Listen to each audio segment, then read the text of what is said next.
People spend about a third of their lifetime in bed. What I usually tell my clients is standing should be your sleeping posture. What that means is that I want your four curves of your spine to be completely neutral.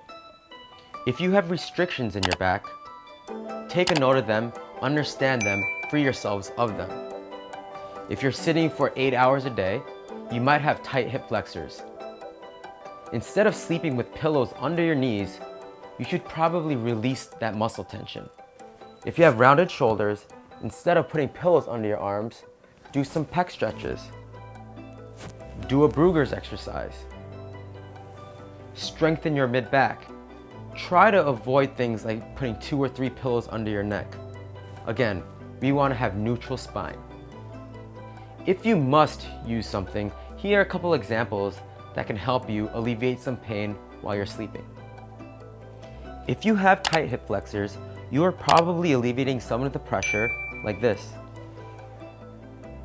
While this is taking pressure off of your low back, it's fixating your right leg into external rotation.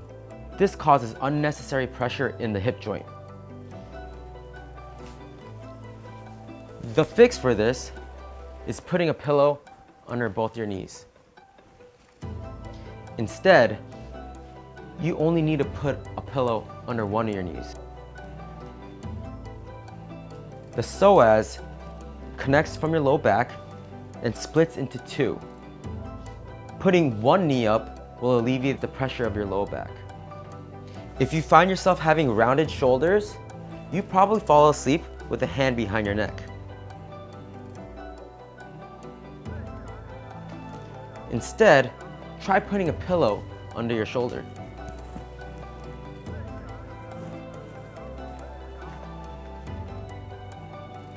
If you have tight hip flexors and have rounded shoulders, try putting a pillow under your knee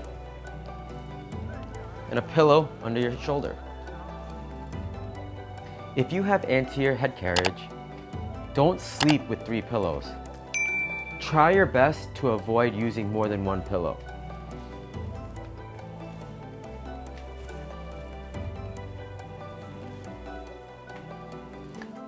Always avoid too much flexion.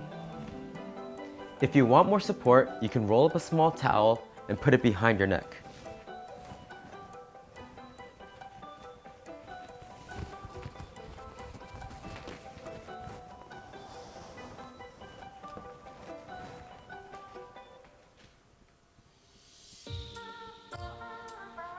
This also works if you're a side sleeper.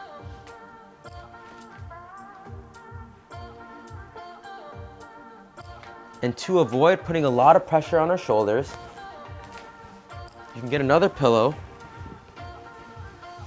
and prop it under the other pillow. Now you can avoid waking up with a numb arm. But you want to alleviate some of the pressure in your pelvis. Now's the time to put a small pillow between your legs. This is what I absolutely do not recommend.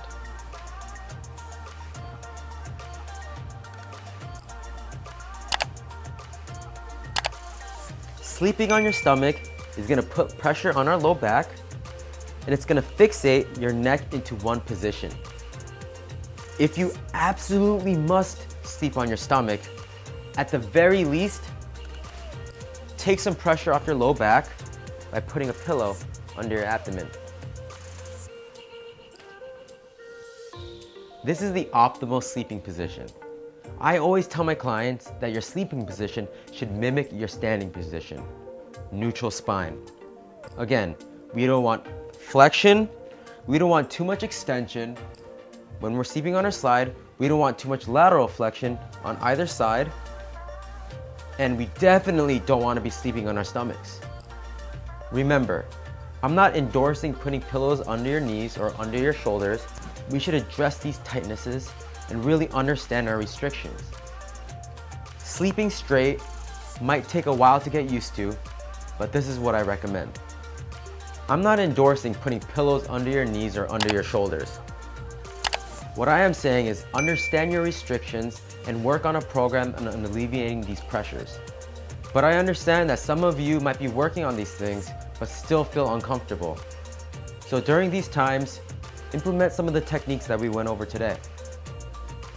If you're looking for more neck support, here are some specialty pillows that exist. Each pillow has some unique features that we will go over. There are definitely other options out there, but we just want to show you a few options to give you some ideas for what you could look for. I don't endorse any of these, but they are interesting and might be able to help certain people. The first pillow on our list is similar to the one that I actually use between my knees. This is great for side sleeping to keep your legs close to the distance that they would be from each other while standing, which helps us keep what we want when we sleep, neutral spine. The first pillow that we're looking at has a groove that doesn't fit your head forward too far and fits behind your neck. If you turn to the side, there's a little bit of space for your shoulder to go under the pillow, and it is higher on the sides to compensate for the height that you gain between your head and the bed when you turn on your side. This next pillow is nice because it supports your neck and dips in the middle so that your head isn't too propped up.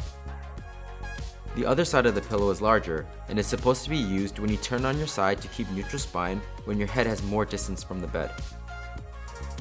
This next pillow has a pit in the middle of it so that the back of your head isn't propping your head and neck forward too much. Like the other pillows, it has a groove to support your neck. This last pillow might make a better travel pillow because of its size.